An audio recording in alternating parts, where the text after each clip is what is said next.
zel thina ko sang in pum khatna vom him zel turin in tiam thiem Mizoram Baptist Koran Assembly dan le ko sa kai suina siam anga Koran enkol turin in tiam thiem Mizoram Baptist Koran Assembly in Biel enkol tura arua pastor te chatta ka troi om turle atulong se la thopui turin in tiamem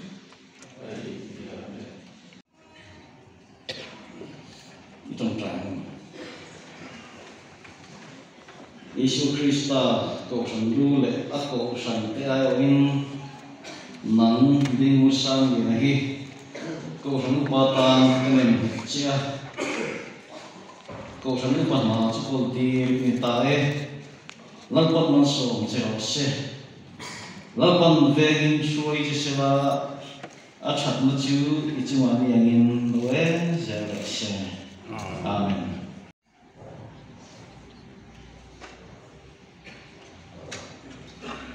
Isu Krista ko sang du le ako sang te ai in nang zero ram kin hi ko sang upatan kenen chia ko sang upana chukol ti ni tae lalpan man som chero se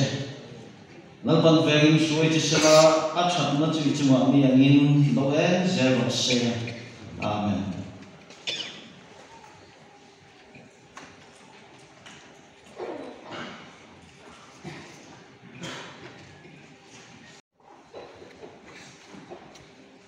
Isu Krista ko sang du le ako sang ho te ai in nang rir pu mahi ko sang upatan kanem hitcha ko sang upatna chukol ti ni tae lalpan mal som chiro se lalpan vegin shuai chi sela achat na chi chuma ni angin loe zero se Amen.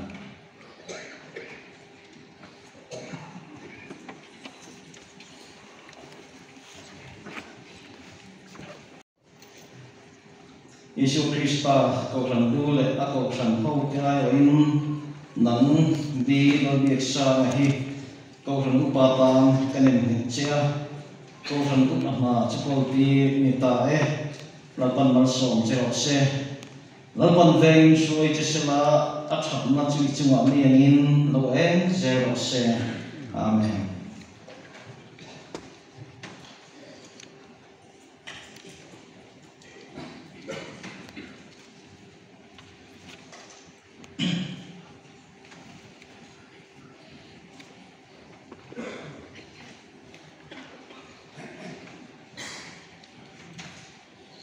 Isu Krista ko sang du le ako sang ho te ai in nang ei sare moi hi ko sang upatan kenen hitcha ko sang upana chukol ti ni tae lalpan mal som chero se lalpan vegin shuai chi sela achat na chu ichuma ni angin loe zero se Amen.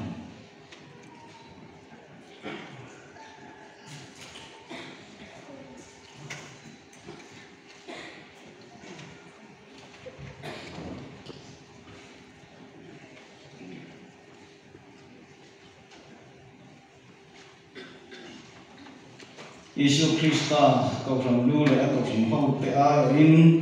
nang larin om hi ko sang upatan kanem hitcha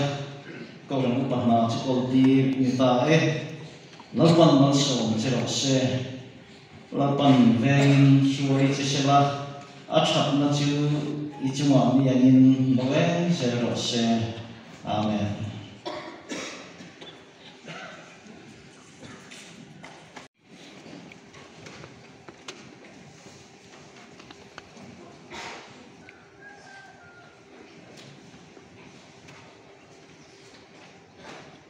Isu Krista ko sang du le ako sang ho te ai in nang bisi lal pangai hi ko sang upatan kanem hitcha ko sang upana chukol ti ni tae lalpan mal som chero se lalpan vegin shuai chi sela achat na chu chuma ni angin loe zero se Amen.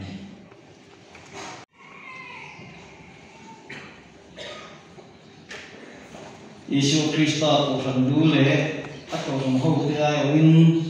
nang bi khotin khu mai ko san upatan kenen chia ko san upana chpol ti ni ta e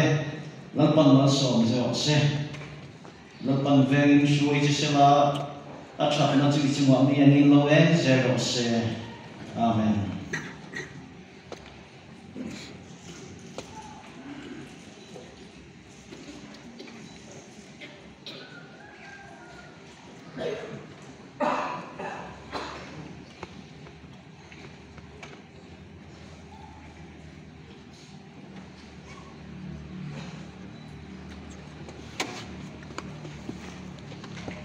Isu Krista ko san dule ako san ho te ai in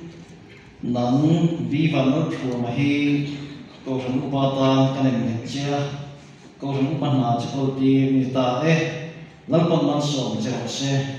lalpan veng shui je se la a thak na chi chi ma ni angin no en je ro se. Amen.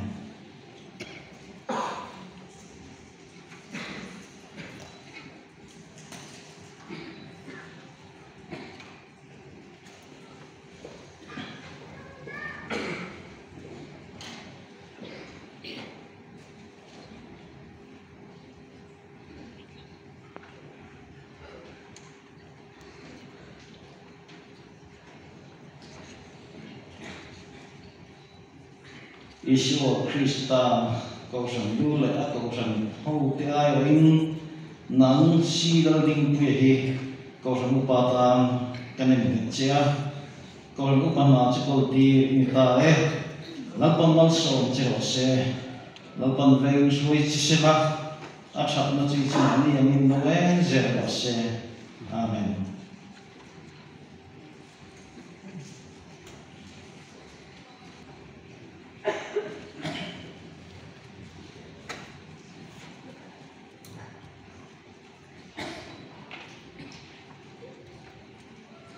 Isu Krista ko san dule ko san ho te ai in nang pisi nun ta hi ko san upata kanen chia ko san upana chpol ti ni ta e lalpan man som che ro se lalpan veng shui chi se la a thak na chi chi wa ni angin lo en je ro se. Amen.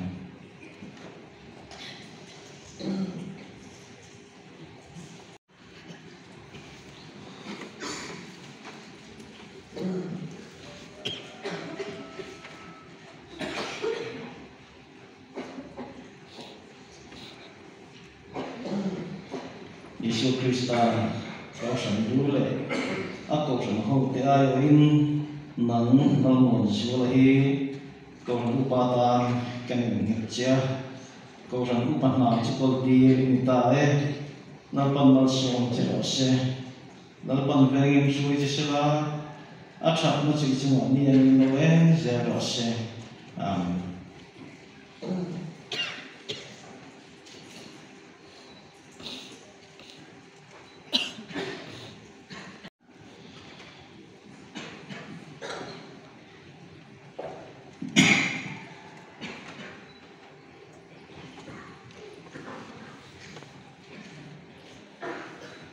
Isu Krista ko san dule ako san ho te ai in nang Samuel ba na ruat hi ko san upata kanen chia ko san upana chpol ti ni ta e lalpan man som che ro se lalpan veng shui chi se la a thak na chi chi wa mi angin lo e je ro se. Amen.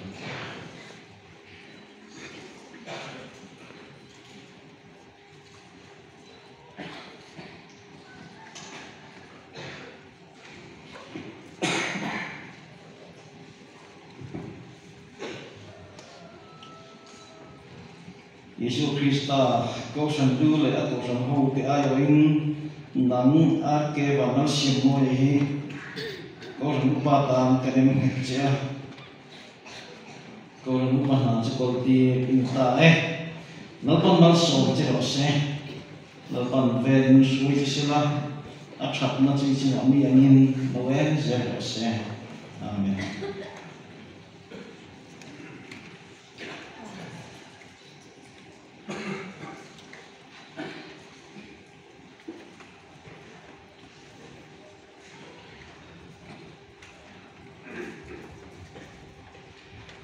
Isu Krista ko sang lu le ato sang kong ke ai in nang a phan se hi ko ru pa tam ke ne ke chia ko ru pa na skol di ni ta e la kon so se la kon ve su i ti sala a chat na tu ti wa ni an no en zero se amen.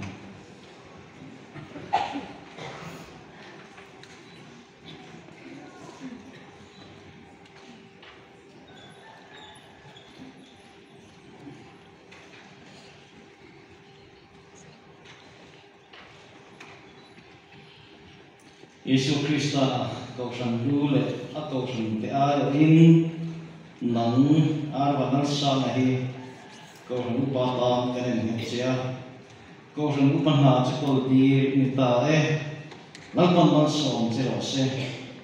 la kon ve su e ji la na chat na ji chi wa ni ni no en ze ro se amen.